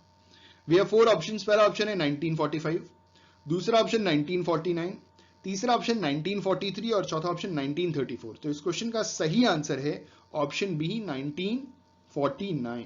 जो बैंकिंग रेगुलेशन एक्ट था of India pertains to the year 1949। Option B is the correct answer. अगला क्वेश्चन, क्वेश्चन नंबर 445, और क्वेश्चन है हमारा dash refers to that portion of total deposits with which a commercial bank is required to keep with itself in the form of liquid assets। इनमें से किसको कहते हैं वो पोर्शन ऑफ टोटल डिपॉजिट्स जो एक कमर्शियल बैंक लिक्विड असेट्स के form में अपने पास रखता है और आरबीआई उसे कहता है? पहला ऑप्शन कैश रिजर्व रेशियो, दूसरा ऑप्शन स्टैट्यूटरी लिक्विडिटी रेशियो, तीसरा option both A and B that is CRR and SLR, और चौथा option marginal requirements. Marginal requirements हो नहीं सकता क्योंकि जब आप लोन लेने जाते हो तो ये एक रिक्वायरमेंट, ये एक मार्जिन है जो बैंक अपने पास रखता है, और ये कैश के या लिक्विड एसेट्स के फॉर्म में नहीं होता, ये प्रॉपर्टी का एक हिस्सा होता है जो लोन के फॉर्म में बांटा नहीं जाता। मतलब अगर आप 1 करोड़ की प्रॉपर्टी दे रहे हो तो बैंक अगर आपको 60 to 65 लाख रुपीस दे रहा है तो वो आपका लोन हो गया, और जो बचा 35 to 40 लाख वो उसका मार्जिनल रिक्वायरमेंट हो गया। तो ये तो नहीं हुआ। कैश रिजर्व रेशियो वो पैसा होता है जो एक commercial bank reserve Bank of India के पास जमा करता है, उसका जो भी प्राइमरी डिपॉजिट आता है उसका। अगर मैं बात करूं अप्रैल 2020 की तो सीआरआर हो गया 3%, क्योंकि लॉकडाउन की वजह से इकोनॉमी की बहुत दुर्गति हो गई है बहुत बुरी तरीके से। तो जो रिजर्व बैंक ऑफ इंडिया उसने सीआरआर जो है वो 3% कर दिया। अब इस क्वेश्चन का सही आंसर है option B, statutory liquidity ratio refers to that portion of total deposits which a commercial bank is required to keep with itself in the form of a liquid assets। Option B is the correct answer. अगला question, question number 446, और question है हमारा the present membership of International Monetary Fund is. जो International Monetary Fund है ना उसकी present membership कितनी है? We have four options. पहला ऑप्शन 148, दूसरा ऑप्शन 177, तीसरा ऑप्शन 189 और चौथा ऑप्शन 149। तो इस क्वेश्चन का सही आंसर है option C 189। The present membership of International Monetary Fund as on April 2020 is 189 member nations. हमारा अगला क्वेश्चन, क्वेश्चन नंबर 447 है, और क्वेश्चन है हमारा the World Trade organisation came into existence on. जो वर्ल्ड ट्रेड ऑर्गेनाइजेशन है वो एग्जिस्टेंस में कब आया? ठीक है, वी हैव 4 डेट्स, 4 दिनांक दिए हुए हैं हमें, और हमें बताना है कि किस डेट को वर्ल्ड ट्रेड ऑर्गेनाइजेशन आया, अस्तित्व में आया। ठीक है, पहला ऑप्शन है 1 जनवरी 1995, दूसरा ऑप्शन है 1 जनवरी 1991, तीसरा ऑप्शन है 1 जनवरी 2001 और चौथा ऑप्शन है 1 जनवरी 1996। इस क्वेश्चन का सही आंसर है ऑप्शन ए 1 जनवरी 1995 को the World Trade organisation came into existence. हमारा अगला क्वेश्चन, क्वेश्चन नंबर 448, क्वेश्चन है हमारा which of the following is not the function of International Monetary Fund. इनमें से कौन सा इंटरनेशनल मॉनेटरी फंड का फंक्शन नहीं है? पहला option its function as a short term credit institution, दूसरा option it functions as a long term credit institution, तीसरा option it is a reservoir of the currencies of all the member nations, और चौथा it grant loan for financing current transactions. तो इस question का सही answer है option B. International Monetary Fund जो fund है वो लॉन्ग टर्म क्रेडिट जो है वो नहीं प्रोवाइड कराता, वो शॉर्ट टर्म क्रेडिट देता है। और जितने भी मेंबर नेशंस हैं ना, 189 मेंबर नेशंस हैं, उनका एक रिजर्व, जैसे हम अपना बैंक में पैसा जमा करते हैं, बैंक अपना कुछ पोर्शन सेंट्रल बैंक में जमा करता है और सेंट्रल बैंक कुछ पोर्शन इंटरनेशनल मॉनेटरी फंड में जाकर के जमा करता है। तो ऑप्शन सी उस हिसाब से सही है। और तीसरा कह रहे हैं it grant loans for financing current transactions, तो ये भी सही है। इस क्वेश्चन का सही आंसर है, जो एक्चुअली में नहीं है फंक्शन, वो है option B. It's function as a long term credit institution. अगला क्वेश्चन 449 क्वेश्चन है हमारा, एमटीए स्टैंड्स फॉर, एमटीए का फुल फॉर्म बता दीजिए। चलिए, वी हैव 4 ऑप्शंस। पहला ऑप्शन म्यूचुअल ट्रेड अग्रीमेंट्स, दूसरा ऑप्शन मल्टीपल ट्रेड अग्रीमेंट्स, तीसरा option multilateral trade union agreements, और चौथा ऑप्शन मल्टीलेटरल ट्रेड अग्रीमेंट्स। तो इस क्वेश्चन का सही आंसर है option D. MTA stands for multilateral trade agreements. Option D is the correct answer for the given question. हमारा आखिरी क्वेश्चन, क्वेश्चन नंबर 450, और क्वेश्चन है हमारा the predecessor of World Trade Organization was. जो World Trade Organization है ना, उसका प्रेडेसेसर कौन था? ठीक है, वी हैव 4। देखिए, वर्ल्ड ट्रेड ऑर्गेनाइजेशन तो बाद में जाकर के नाम चेंज हुआ था ना, 1 जनवरी 1995 को। अभी 2-4 क्वेश्चन पहले ये क्वेश्चन आया था कि वर्ल्ड ट्रेड ऑर्गेनाइजेशन किस डेट को स्टैब्लिश हुआ था। उसका एक्चुअली में पहले वो कुछ और था, लेकिन उसका नाम चेंज हो गया था, और जब नाम चेंज हुआ तो 1 जनवरी 1995 को वो एग्जिस्टेंस में आया। तो वर्ल्ड ट्रेड ऑर्गेनाइजेशन का प्रेडेसेसर कौन था? International Monetary Fund, GATT, IBRD या नन ऑफ द अबव। तो इस क्वेश्चन का सही आंसर है option B, GATT। GATT establish हुआ था पहले, और वो सही हिसाब से फंक्शन नहीं कर पाया, तो उसके कुछ पावर्स को चेंज किया गया, उसके वर्किंग्स को चेंज किया गया, उसके नाम को चेंज किया गया, और वर्ल्ड ट्रेड ऑर्गेनाइजेशन एग्जिस्टेंस में आया 1 जनवरी 1995। आई जस्ट नंबर 451, और क्वेश्चन है हमारा NDP does not include. NDP में क्या चीज इंक्लूड नहीं होता? NDP का फुल फॉर्म है नेट डोमेस्टिक प्रोडक्ट, और इसका फॉर्मूला होता है NDP is equal to GDP minus depreciation. तो हमारा सवाल पूछा गया है कि नेट डोमेस्टिक प्रोडक्ट में क्या चीज इंक्लूड नहीं होता। We have 4 options. पहला ऑप्शन है हमारा payment made for direct taxes, दूसरा ऑप्शन डेप्रीसिएशन अलाउंस, तीसरा ऑप्शन अनडिस्ट्रीब्यूटेड प्रॉफिट्स, और चौथा ऑप्शन कॉर्पोरेट डिविडेंड टैक्स। तो इस क्वेश्चन का सही आंसर है option B, depreciation allowance net domestic product में इंक्लूड नहीं होता। अगला क्वेश्चन है हमारा क्वेश्चन नंबर 452, और क्वेश्चन है हमारा which of the following would not be included in GNP। इनमें से कौन सा gross national product, that is GNP में इंक्लूड नहीं होता? GNP का full form is gross national product. We have 4 options. पहला ऑप्शन है Mohan purchases a shirt to wear, दूसरा ऑप्शन है Shivani purchases a new Mercedes Benz of S class, तीसरा option है Yes Bank purchases new computers for its business, और चौथा option है Itisha grows tulsi plant in her home. इस क्वेश्चन का सही आंसर है option D, Itisha grows tulsi plant in her home is not included in gross national product, option D. हमारा अगला question, question number 453, और क्वेश्चन है हमारा full employment is the level at which there is. Full employment वो level है जिस level पे, जहां पे क्या होता है, वी हैव 4 ऑप्शन। पहला ऑप्शन है which there is normal rate of unemployment, दूसरा जीरो अनएम्प्लॉयमेंट, तीसरा option least supply of labour, और चौथा option none of the above. तो इस क्वेश्चन का सही आंसर है full employment is the level at which there is normal rate of unemployment. Option A is the correct answer for the given question. Full employment level वो employment level होता है जहां पे जो अनएम्प्लॉयमेंट का लेवल होता है ना, वो नॉर्मल रेट ऑफ अनएम्प्लॉयमेंट होता है वहां पे। ठीक है, option A is the correct answer. हमारा अगला क्वेश्चन, क्वेश्चन नंबर 454, और क्वेश्चन है हमारा, in which sector the Indian economy will be find a high rate of disguised unemployment.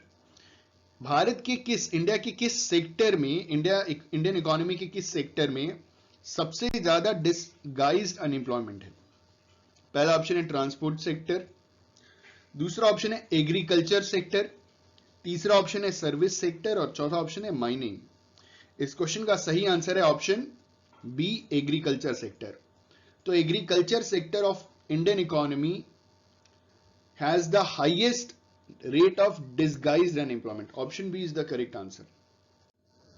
हमारा अगला क्वेश्चन, क्वेश्चन नंबर 455, और क्वेश्चन है हमारा, balance of payment is a broader term than. Balance of payment इनमें से किसके कंपेरेटिव एक broader term है?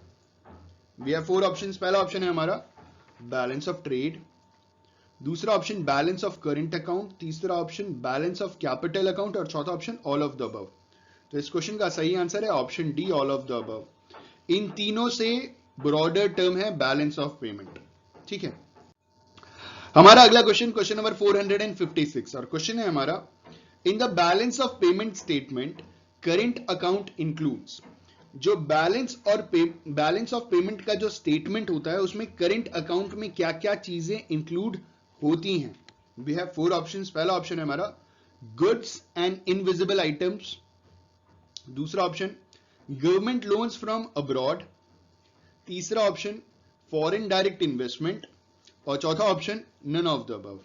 तो इस क्वेश्चन का सही आंसर है option A. In the balance of payment statement, current account includes goods and invisible items. Invisible items मतलब services. हमारा अगला क्वेश्चन 457, क्वेश्चन है हमारा, service tax is an instrument of. Service tax इनमें से किसका एक इंस्ट्रूमेंट है? We have 4 options. पहला ऑप्शन है फिस्कल पॉलिसी, दूसरा ऑप्शन मॉनेटरी पॉलिसी, तीसरा ऑप्शन रेवेन्यू पॉलिसी और चौथा option none of the above. तो इस क्वेश्चन का सही आंसर है option A, fiscal policy. Service tax is an instrument of fiscal policy, क्योंकि सर्विस टैक्स के बेसिस पे गवर्नमेंट को रेवेन्यू जनरेट होता है, और गवर्नमेंट को जब रेवेन्यू जनरेट हो रहा है तो it is a part of fiscal policy. Option A is the correct answer for the given question. हमारा अगला क्वेश्चन, क्वेश्चन नंबर 458, और क्वेश्चन है हमारा, ट्रांसफर पेमेंट्स आर। इनमें से कौन सा ट्रांसफर पेमेंट्स है? ठीक है। पहला ऑप्शन है हमारा payment made to factors of production, दूसरा ऑप्शन है payment made by one sector to another, तीसरा ऑप्शन है payment made for no return service और चौथा रीपेमेंट ऑफ लोन।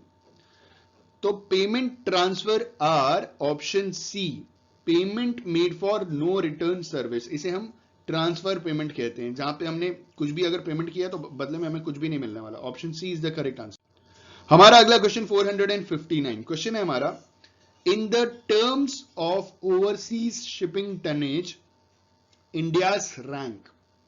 अगर हम ओवरसीज शिपिंग टनेज की बात करें तो इसमें भारत का जो रैंक है वो कितने नंबर पे आता है? पहला ऑप्शन है 17th रैंक, दूसरा ऑप्शन है 10th रैंक, तीसरा ऑप्शन है 15th रैंक और चौथा ऑप्शन है 27th रैंक। तो इस क्वेश्चन का सही आंसर है, इन the terms of overseas shipping tonnage India ranks 17th। Option A is the correct answer for the given question. India का रैंक 17th रैंक है इन the terms of overseas shipping tonnage में। हमारा अगला question, question number 460, और question है हमारा, which of the following statement is incorrect. इनमें से कौन सा स्टेटमेंट इनकरेक्ट है? पहला option, the Indian road network is one of the longest in the world, दूसरा, the Indian road networks connect around 65% of all weather roads, तीसरा, the national highway carry more than 40% of total road traffic और चौथा option, most of the state electricity boards are running in profits। तो इस question का सही answer है option D. सवाल पूछा गया था कि इनमें से कौन सा स्टेटमेंट इनकरेक्ट है, तो ऑप्शन डी इनकरेक्ट है, जहां पे ये बोला जा रहा है कि most of the state electricity board are running in profits. जो स्टेट इलेक्ट्रिसिटी बोर्ड होती है, जहां से हमारे घर में इलेक्ट्रिसिटी आती है ना, जो हमारे स्टेट का बोर्ड होता है इलेक्ट्रिसिटी बोर्ड, वो कभी भी प्रॉफिट में नहीं जाता। ज्यादातर टाइम बिजली चोरी होने की वजह से या किसी न किसी रीजन की वजह से लॉस ही में रहता है। ठीक है, तो यहां पे बोला गया था most of the state electricity board are running in profit. This is incorrect statement, option D is the correct answer. हमारा अगला क्वेश्चन, क्वेश्चन नंबर 461, क्वेश्चन है हमारा, electricity generated from radio active element is called. जो radio active element है वहां से जब हम इलेक्ट्रिसिटी जनरेट करते हैं तो उसे हम क्या कहेंगे? We have 4 options. पहला ऑप्शन है थर्मल इलेक्ट्रिसिटी, दूसरा ऑप्शन हाइडल इलेक्ट्रिसिटी, तीसरा ऑप्शन टाइडल इलेक्ट्रिसिटी, चौथा ऑप्शन एटॉमिक इलेक्ट्रिसिटी। तो इस क्वेश्चन का सही आंसर है option D, atomic electricity. Electricity generated from radio active elements is called atomic electricity. हमारा अगला क्वेश्चन, क्वेश्चन नंबर 462, क्वेश्चन है हमारा, according to the latest data PLF is lowest in. Latest data के हिसाब से ये जो PLF है ना, PLF का फुल फॉर्म होता है plant load factor in thermal power plant. जो प्लांट लोड फैक्टर है ना थर्मल पावर प्लांट में, वो सबसे ज्यादा लोएस्ट किस रीजन में है? We have 4 options. पहला ऑप्शन है हमारा साउथ ईस्टर्न रीजन, दूसरा ऑप्शन है हमारा नॉर्थ ईस्टर्न रीजन, तीसरा ऑप्शन है हमारा वेस्ट ईस्टर्न रीजन और चौथा ईस्टर्न रीजन। तो इस क्वेश्चन का सही आंसर है option B, north eastern region. जो प्लांट लोड फैक्टर है इन थर्मल पावर प्लांट वो सबसे कम है नॉर्थ ईस्टर्न रीजन में, क्योंकि नॉर्थ ईस्ट में ऊंची ऊंची पहाड़ियां हैं, ऊंची ऊंची पहाड़ियों पे बहुत कम लोग रहते हैं, तो जो ये जो प्लांट लोड फैक्टर है ना बहुत कम है, ज्यादा लोड नहीं पड़ता। अगला क्वेश्चन है हमारा 463, क्वेश्चन है हमारा, 3 steel plants in Bhilai, Rourkela and Durgapur were set up in which plant. सवाल पूछा गया है कि जो 3 स्टील प्लांट्स थे, भिलाई का जो दुर्ग में स्टील प्लांट है, राउरकेला का है एक स्टील प्लांट, एक दुर्गापुर में जो वेस्ट बंगाल में है दुर्गापुर, वहां पे एक स्टील प्लांट है। ये गवर्नमेंट का जो 5 ईयर प्लान था, ये कौन से प्लान के तहत इसको स्टैब्लिश किया गया था? पहला ऑप्शन है फर्स्ट प्लान, दूसरा ऑप्शन सेकंड प्लान, तीसरा ऑप्शन थर्ड प्लान, चौथा ऑप्शन फोर्थ प्लान। तो इस क्वेश्चन का सही आंसर है option B, second plan. 3 steel plants in Bhilai, Raulkela and Durgapur were set up in second 5-year plans. अगला question, question number 464, question है हमारा, which of the following statement is correct? इनमें से कौन सा स्टेटमेंट एकदम correct है? पहला ऑप्शन है हमारा, large number of industries faces under utilization of production capacity। दूसरा ऑप्शन है, the incremental capital output ratio has been falling over the planning period। तीसरा option, industrial development is balanced in all regions, और चौथा none of the above. तो इस question का सही answer है ऑप्शन ए।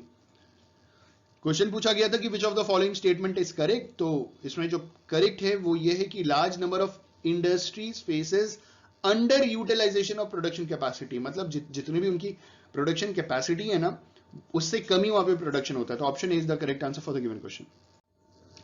अगला क्वेश्चन, क्वेश्चन नंबर 465, और क्वेश्चन है हमारा, nearly -% of labour force is engage in service sector. अगर हम बात करें अप्रैल 2020 की, तो इसके बेसिस पे हमने यहां पे डेटा दिया है। सवाल पूछा गया है कि नियरली कितना % लेबर फोर्स सर्विस सेक्टर में है, एंगेज है, जो टर्चरी सेक्टर है। ठीक है, देयर आर 4 ऑप्शंस। पहला ऑप्शन है 20 to 25%, दूसरा ऑप्शन है 25 to 30%, तीसरा ऑप्शन है 30 to 35%, चौथा ऑप्शन है 35 to 40%। जल्दी से बताइए ऑप्शन क्या होगा?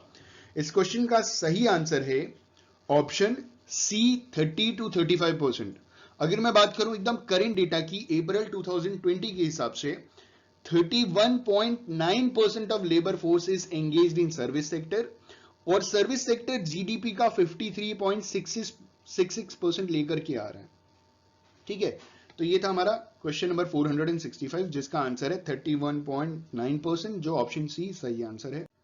हमारा अगला क्वेश्चन 466, और क्वेश्चन है हमारा, India has the dash largest scientific and technical man power in the world. ठीक है, इंडिया के पास कितने नंबर पे दुनिया के साइंटिफिक और टेक्निकल मैन पावर है वर्ल्ड में? पहला ऑप्शन है थर्ड, दूसरा ऑप्शन है सेकेंड, तीसरा ऑप्शन है फिफ्थ, और चौथा ऑप्शन है नाइन्थ। इस क्वेश्चन का सही आंसर है option B, we have the second largest scientific and technical manpower in the world। मतलब डॉक्टर्स इंजीनियर्स की गिनती में जनाब हम दूसरे नंबर पे आते हैं दुनिया में। तो India has the second largest scientific and technical man power in the world. अगला क्वेश्चन, क्वेश्चन नंबर 467, क्वेश्चन है हमारा, small units exist in India because, India में जो स्मॉल यूनिट्स एग्जिस्ट कर रही है ना, उसके पीछे रीजन क्या है? ठीक है, वी हैव 4 ऑप्शंस। पहला ऑप्शन है they are labour intensive and India is a labour surplus economy. दूसरा ऑप्शन है they are capital intensive and India is a capital surplus economy. तीसरा है they offer method of inequitable distribution of income and wealth. और चौथा है none of the above. इस question का सही आंसर है option A, they are labour intensive and India is a labour surplus economy. Small industries या small units India के अंदर इसलिए मौजूद हैं क्योंकि इंडिया में ज्यादातर लेबर इंटेंसिव ये यूनिट्स होते हैं, और इंडिया में लेबर सरप्लस इकोनॉमी, इंडिया की जो इकोनॉमी है ना वो लेबर सरप्लस है। हमारे पास कैपिटल नहीं है जो कैपिटल इंटेंसिव होगा, बड़ी बड़ी मशीनरी हम लगाएं, हर एक बिजनेसमैन के पास बड़ी बड़ी मशीनरी हो। हमारे यहाँ लेबर बहुत सस्ता है और हमको लेबर्स बड़े सस्ते में मिल जाते हैं।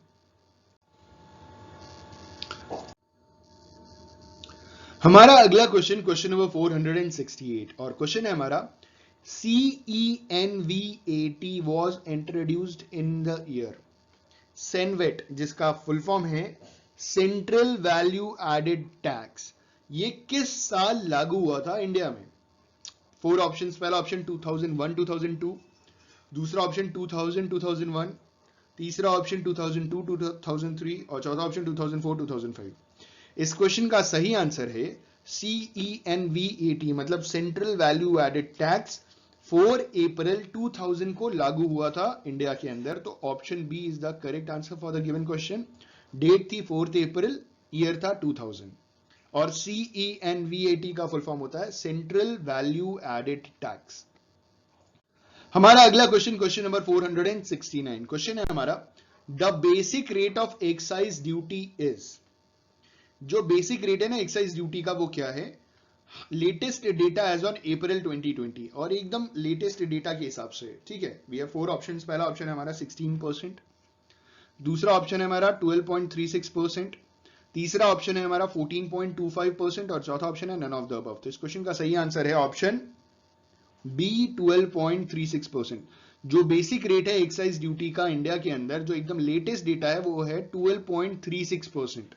ठीक है, हमारा अगला क्वेश्चन, क्वेश्चन नंबर 470, और क्वेश्चन है हमारा ad valorem duty means duty imposed on the basis of.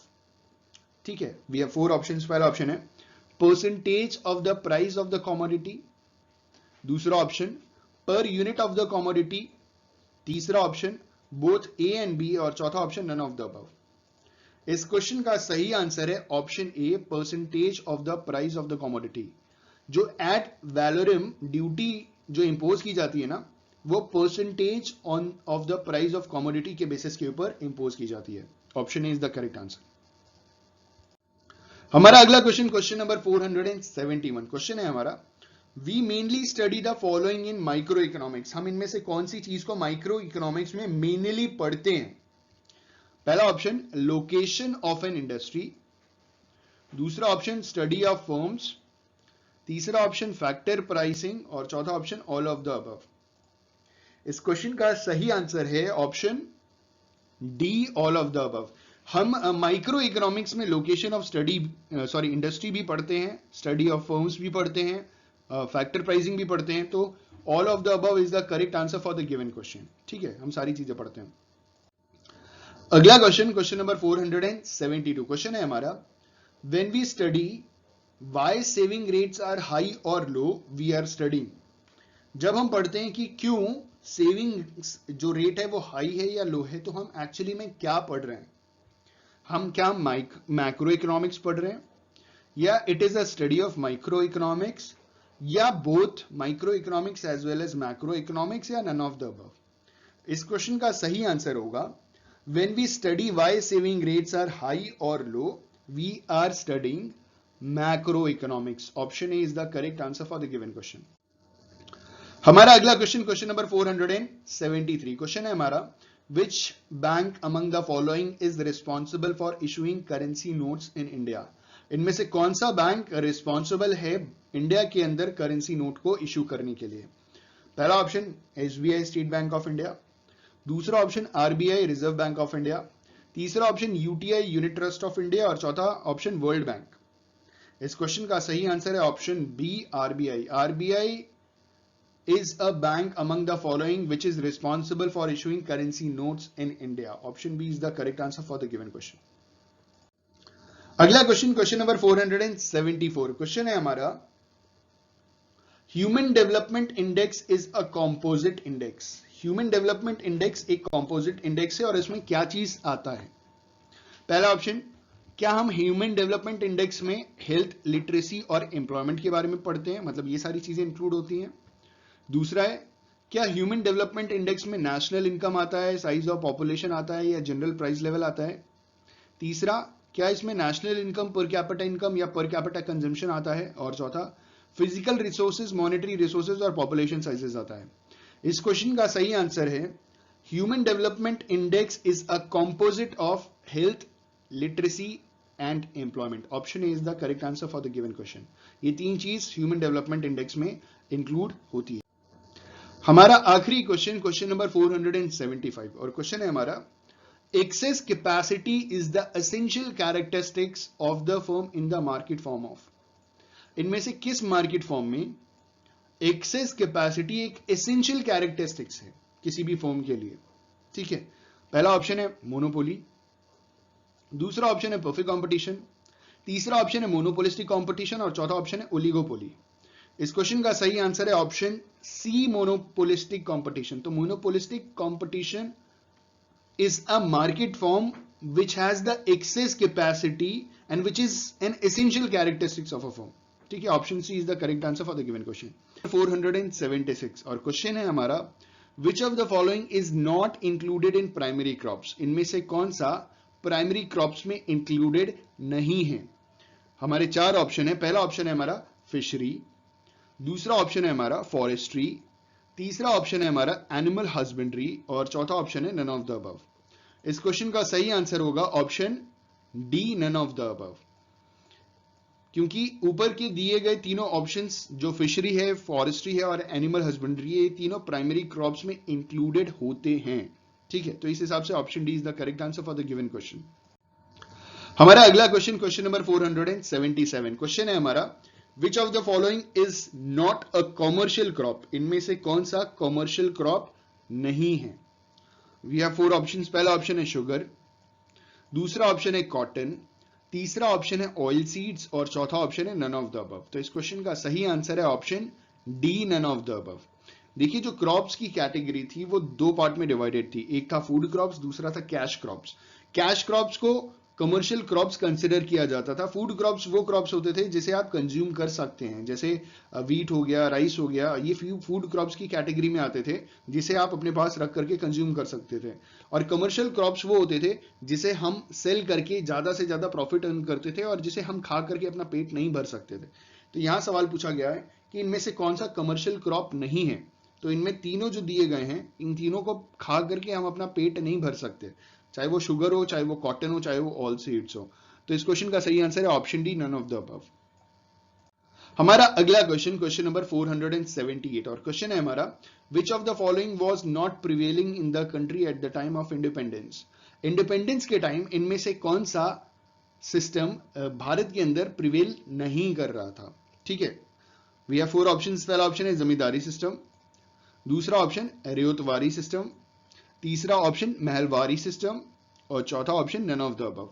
तो इस क्वेश्चन का सही आंसर है option D, none of the above, क्योंकि ऊपर दिए गए तीनों सिस्टम हमारे देश में आजादी के टाइम, इंडिपेंडेंस के टाइम प्रिवेल कर रहे थे।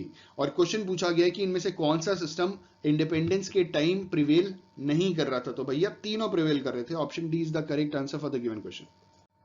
हमारा अगला क्वेश्चन नंबर 479 और क्वेश्चन है हमारा, agriculture provides employment to -% of population living in the world. देखिए, वर्ल्ड के लिए पूछा गया है कि पूरी दुनिया में रहने वाले लोगों की, मतलब जो लोग हैं उनके कितने % लोगों को जो एग्रीकल्चर है ना वो एम्प्लॉयमेंट प्रोवाइड कराता है। एकदम latest data as on April 2020। ठीक है, वी हैव फोर ऑप्शंस। पहला ऑप्शन है 60%, 60% वर्ल्ड्स पॉपुलेशन, ठीक है। दूसरा ऑप्शन है 50% ऑफ वर्ल्ड्स पॉपुलेशन, तीसरा ऑप्शन है 55% ऑफ वर्ल्ड्स पॉपुलेशन और चौथा ऑप्शन है 48% ऑफ वर्ल्ड्स पॉपुलेशन। इस क्वेश्चन का सही आंसर है option A 60%। Agriculture provides employment to 60% of the people living in the world, ठीक है। पूरी दुनिया में रहने वाले 60% लोगों को एग्रीकल्चर एम्प्लॉयमेंट प्रोवाइड कराता है। और अगर हम अपने देश की बात कर लें एज ऑन अप्रैल 2020 के हिसाब से इंडिया के 48.9% लोग को एग्रीकल्चर एम्प्लॉयमेंट प्रोवाइड करा रहा है, ठीक है। हमारा अगला क्वेश्चन, क्वेश्चन नंबर 480 और क्वेश्चन है हमारा यूएनडीपी स्टैंड्स फॉर, हमें बताना है यूएनडीपी का full form. We have 4 options. पहला ऑप्शन है हमारा अनलिमिटेड नेशनल डेवलपमेंट प्रोग्राम, दूसरा option United Nation development programme, तीसरा option United Nation development project और चौथा यूनाइटेड नेशनल डेवलपमेंट प्रोग्राम। तो इस क्वेश्चन का सही आंसर है UNDP stands for United Nation development Programme. Option B is the correct answer for the given question. हमारा अगला क्वेश्चन, क्वेश्चन नंबर 481 और क्वेश्चन है हमारा which one is a direct tax among the following, इन चारों में से कौन सा डायरेक्ट टैक्स है। पहला ऑप्शन है हमारा वेल्थ टैक्स, क्या वेल्थ टैक्स डायरेक्ट टैक्स है। दूसरा ऑप्शन है हमारा एक्साइज ड्यूटी, तीसरा ऑप्शन है हमारा सर्विस टैक्स और चौथा ऑप्शन है हमारा नन ऑफ द अबव। तो इस क्वेश्चन का सही आंसर है option A wealth tax. Wealth tax is a tax which is direct in nature, ठीक है। वेल्थ टैक्स वो टैक्स होता है जो डायरेक्ट टैक्स की कैटेगरी में आता है, जिस हिसाब से इनकम टैक्स आता है, जिसका बर्डन आप दूसरे पे शिफ्ट नहीं कर सकते, आपने कमाया यू हैव टू पे, ठीक है। Option A is the correct answer for the given question. अगला क्वेश्चन, क्वेश्चन नंबर 482 और क्वेश्चन है हमारा the other name of budget line is, budget line का दूसरा नाम बताइए। पहला ऑप्शन है डिमांड लाइन, दूसरा ऑप्शन है प्राइस लाइन, तीसरा ऑप्शन है सप्लाई लाइन और चौथा ऑप्शन है नन ऑफ द अबव। इस क्वेश्चन का सही आंसर है option B price line. The other name of budget line is price line. Option B is the correct answer for the given question. हमारा अगला question, question number 483 और question है हमारा who said economics is a science of dynamic growth and development. 4 authors के नाम दिए गए और सवाल पूछा गया है कि इनमें से किसने कहा था, ये डेफिनेशन दी थी कि economics is a science of dynamic growth and development. हमारे 4 ऑप्शन हैं। पहला ऑप्शन है हमारा जेबी से, दूसरा ऑप्शन है पॉल ए सैमुअल्सन, तीसरा ऑप्शन है एल्फ्रेड मार्शल और चौथा ऑप्शन है रॉबिन्स। तो इस क्वेश्चन का सही आंसर है option B Paul A Samuelson. Paul A Samuelson जो थे उन्होंने ये डेफिनेशन दी थी कि economics is a science of dynamic growth and development. Option B is the correct answer for the given question. हमारा अगला क्वेश्चन, क्वेश्चन नंबर 484 और क्वेश्चन है हमारा who said economics should be natural between ends. किसने कहा था कि economics should be natural between ends. We have 4 options. पहला ऑप्शन जेबी से, दूसरा ऑप्शन एल्फ्रेड मार्शल, तीसरा ऑप्शन रॉबिन्स और चौथा ऑप्शन एसीपी गू। तो इस क्वेश्चन का सही आंसर है ऑप्शन सी रॉबिन्स। रॉबिन्स ने कहा था कि economics should be natural between ends, ठीक है। हमारा अगला क्वेश्चन, क्वेश्चन नंबर 485 और क्वेश्चन है हमारा इन marginal opportunity cost is following.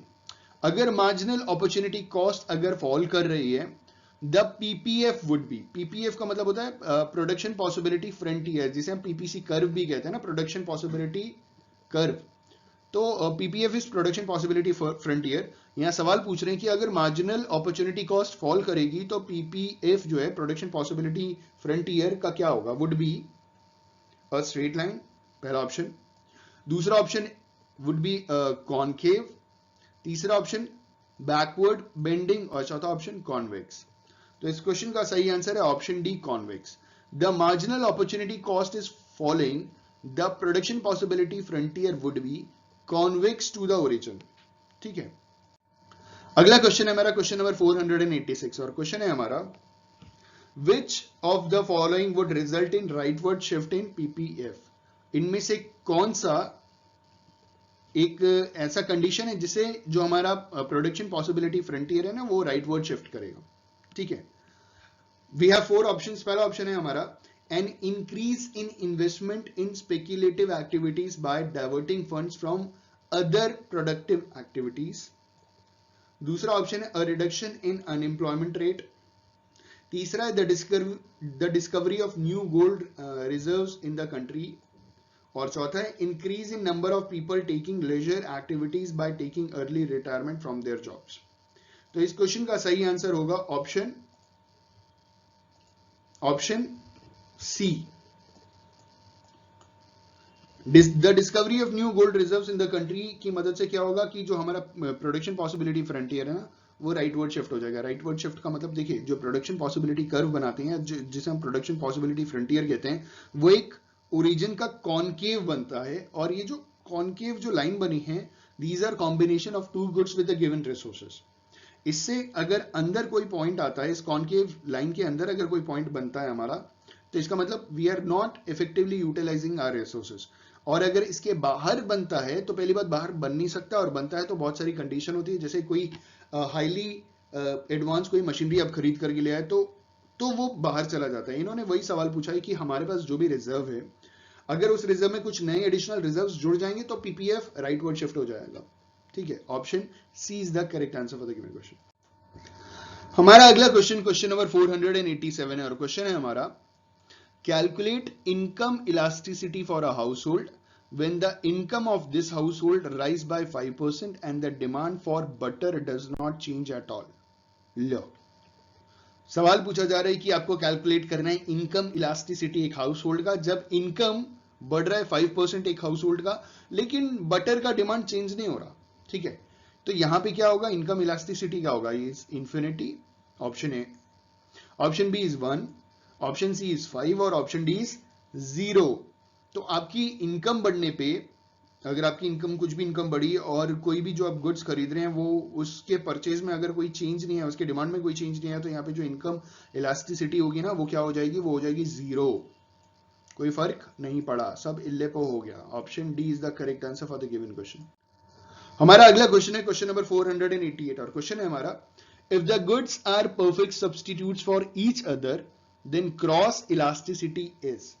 अगर गुड्स एक दूसरे के परफेक्ट सब्स्टिट्यूट्स हैं, तो जो क्रॉस इलास्टिसिटी होगी वो क्या होगी.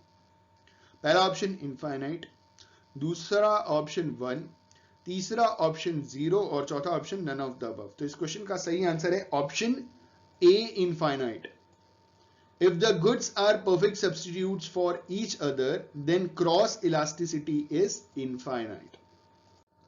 हमारा अगला क्वेश्चन नंबर 489, और क्वेश्चन है हमारा, consumer supply is we have 4 options. पहला ऑप्शन फॉर्मूला पूछ रहे हैं, शायद नीचे प्लस प्लस के मार्क्स लगे हुए हैं, जरा देखते हैं. पहला ऑप्शन कह रहे हैं कि what a consumer is ready to pay plus what he actually pays. क्या हम इसे कंज्यूमर सप्लाई कहते हैं. दूसरा कह रहे हैं option, what a consumer is ready to pay minus what he actually pays. तीसरा कह रहे हैं what he actually pays minus what a consumer is ready to pay, और चौथा option none of the above. इस क्वेश्चन का सही answer होगा, आप जल्दी से बताइए. ऑप्शन, सवाल पूछा जा रहा था कंज्यूमर सप्लाईज, कंज्यूमर सप्लाई किसे कहते हैं, तो option B is the correct answer for the given question. Consumer supply में हम क्या करते हैं, what a consumer is ready to pay में हम माइनस कर देंगे व्हाट ही एक्चुअली पेज. ठीक है, दिस इज कंज्यूमर सप्लाई. कोई दिक्कत हो इस क्वेश्चन में तो आप कमेंट जरूर कीजिएगा, मैं एक्सप्लेनेशन जरूर दूंगा. Option B is the correct answer for the given question. हमारा अगला क्वेश्चन नंबर 490, और क्वेश्चन है हमारा, indifference curve is convex to the origin due to. जो इनडिफरेंस कर्व है ना, वो ओरिजिन के कॉन्वेक्स क्यों होता है, क्या रीजन है उसके पीछे. ठीक है, पहला ऑप्शन है falling MRS, MRS is marginal rate of substitution. दूसरा कह रहे हैं राइजिंग एमआरएस. ठीक है, तीसरा कह रहे हैं कांस्टेंट एमआरएस, और चौथा कह रहे हैं नन ऑफ द अबव. तो इस क्वेश्चन का सही आंसर है option A, falling MRS. Indifference curve is convex to the origin due to falling marginal rate of substitution. Option A is the correct answer for the given question. हमारा अगला question number 491. Question है हमारा, which of the following is not included in the stages of capital formation. इनमें से कौन सा include नहीं होता है कैपिटल फॉर्मेशन की स्टेज में. पहला ऑप्शन है सेविंग्स, दूसरा ऑप्शन है मोबिलाइजेशन ऑफ इनकम, तीसरा ऑप्शन है मोबिलाइजेशन ऑफ सेविंग्स और चौथा है इन्वेस्टमेंट। तो इस क्वेश्चन का सही आंसर है option B, mobilisation of income. Which of the following is not included in the stages of capital formation? It is mobilization of income, क्योंकि सेविंग्स इंक्लूड होता है, मोबिलाइजेशन ऑफ सेविंग्स भी include होता है और साथ ही साथ इन्वेस्टमेंट भी इंक्लूड होता है। तो ये तीनों तो इंक्लूड हो गए, तो कहां नहीं हुआ include? Option B, mobilisation of income, option B सही जवाब। ठीक है, अगला क्वेश्चन है हमारा क्वेश्चन नंबर 492 और क्वेश्चन है हमारा which of the following is correct? इनमें से कौन सा एकदम सही जवाब है? पहला option, disinvestment and privatisation is separate. अच्छा, दूसरा कह रहे हैं privatisation is a narrower concept as compare to disinvestment. अच्छा, तीसरा कह रहे हैं privatisation and disinvestment means the same. अच्छा, और चौथा कह रहे हैं disinvestment is the narrow concept then the privatisation.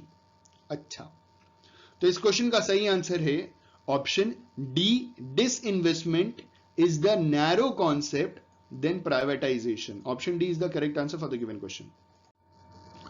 हमारा अगला क्वेश्चन है क्वेश्चन नंबर 493 और क्वेश्चन है हमारा, भाई ये क्या बात है, ऐसा काहे हो रहा है?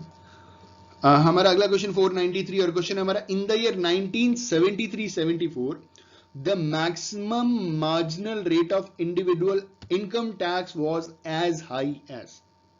इन द ईयर 1973 और 1974, इसको मैंने बहुत बार पढ़ा है, इसके बारे में डिटेल में पढ़ा है और जो इसका आंसर है ना बहुत शॉकिंग है और एकदम सही आंसर है। आप भी इसको स्टडी कर सकते हैं गूगल में जाकर के। सवाल पूछ रहे हैं 1973 और 1974 में जो मैक्सिमम मार्जिनल रेट है इंडिविजुअल इनकम टैक्स का वो एज हाई एज कितना था? We have 4 options. पहला ऑप्शन है हमारा 77.9%, दूसरा ऑप्शन है 97.7%, तीसरा ऑप्शन है 50% और चौथा ऑप्शन है 90%। तो इस क्वेश्चन का सही आंसर है ऑप्शन बी, 97.7%। जो मैक्सिमम मार्जिनल रेट था इंडिविजुअल इनकम टैक्स का वो 97.7% था 1973 और 74 में। ऑप्शन बी एकदम सही जवाब है। ठीक है, अगला क्वेश्चन है हमारा क्वेश्चन नंबर 494 और क्वेश्चन है हमारा SEZ स्टैंड्स फॉर। इकोनॉमिक्स में आपने SEZ पढ़ा है ना, SEZ बताइए इसका फुल फॉर्म क्या होता है? पहला ऑप्शन है सॉफ्ट इकोनॉमिक जोन्स, दूसरा ऑप्शन है स्पेशल इकोनॉमिक जोन्स, तीसरा ऑप्शन है स्पेसिफिकली एफिशिएंट जोन्स और चौथा है सॉफ्ट एफिशिएंसी जोन्स। इस क्वेश्चन का सही आंसर है option B, special economic zones. SEZ stands for special economic zones. Option B is the correct answer.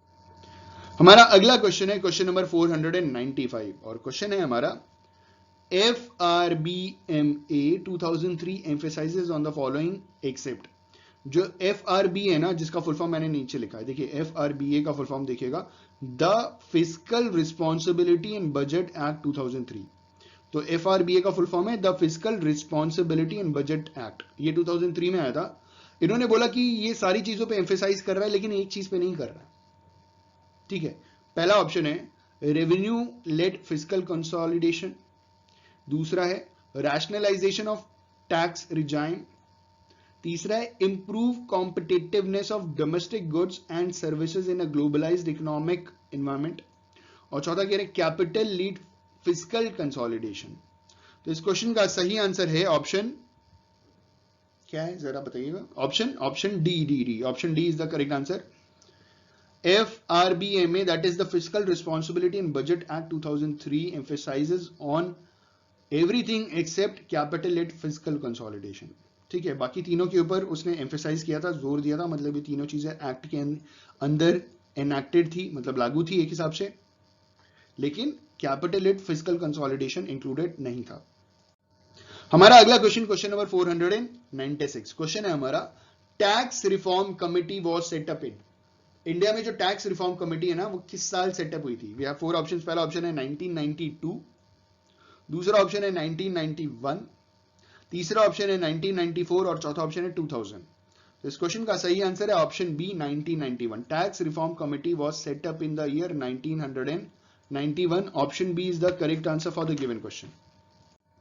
हमारा अगला क्वेश्चन क्वेश्चन नंबर 497 क्वेश्चन है हमारा विशेष कृषि उपज योजना has been started to, ठीक है, ये क्यों स्टार्ट किया गया था? We have 4 options. पहला ऑप्शन है प्रमोट एग्रीकल्चरल प्रोडक्शन, दूसरा है प्रमोट एग्रीकल्चरल इंपोर्ट्स, तीसरा है प्रमोट एग्रीकल्चरल एक्सपोर्ट्स और चौथा है नन ऑफ द अबव। तो इस क्वेश्चन का सही आंसर है विशेष कृषि उपज योजना has been started to promote agricultural exports. Option C is the correct answer for the given question. हमारा अगला क्वेश्चन, क्वेश्चन नंबर 498 और क्वेश्चन है हमारा a minimum capital required by the company seeking entry into defence production is.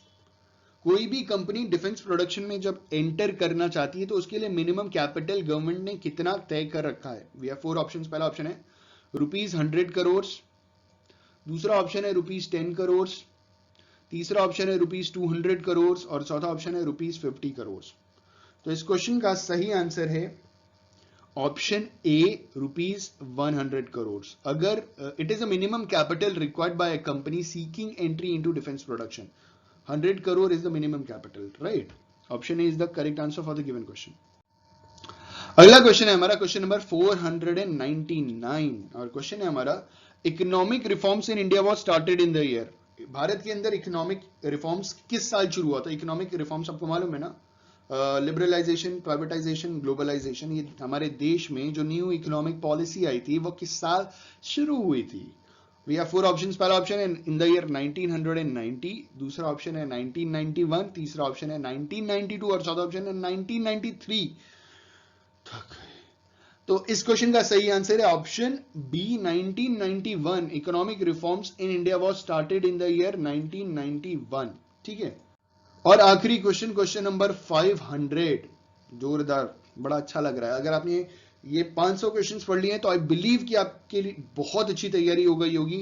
BCom entrance के लिए, MCom entrance के लिए, net के लिए भी तैयारी हो गई होगी, जेआरएफ के लिए भी तैयारी हो गई होगी, क्रेट के लिए भी तैयारी हो गई होगी, उसके बाद स्टेट एलिजिबिलिटी टेस्ट और साथ ही साथ क्या था, सीटेट के लिए भी अच्छी खासी तैयारी हो गई होगी।